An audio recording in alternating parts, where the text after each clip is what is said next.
In this video, I will show you two methods with which you can disable the Avast Antivirus on your Windows 10. For method 1, you need to first access your Avast Antivirus.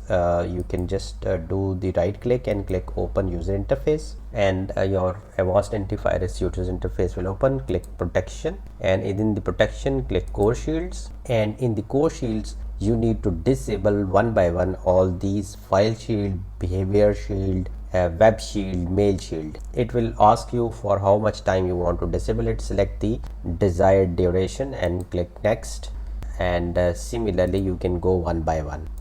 I'm just clicking all this just to show you the method 1, which is a little lengthier method. So this is method number 1. I'm just going to enable all of them because I have to show you the second method also. For the second method, again you need to click this, and this is the shortest method. You need to go to the notification area, select this antivirus icon, right click on this, and in the pop-up menu, right click pop-up menu, you will see this Avast Shield control, and here you will again see the duration for which you want to disable this, and the given options are 10 minutes, 1 hour, until the computer restarts, and permanently. I'll assume that you would like to disable them for a limited time when you want to access a particular exe file which you know that is not a virus and you want to install that software. In that case, you can just click this disable for 10 minutes. It will caution you, click OK to stop, and then you will see this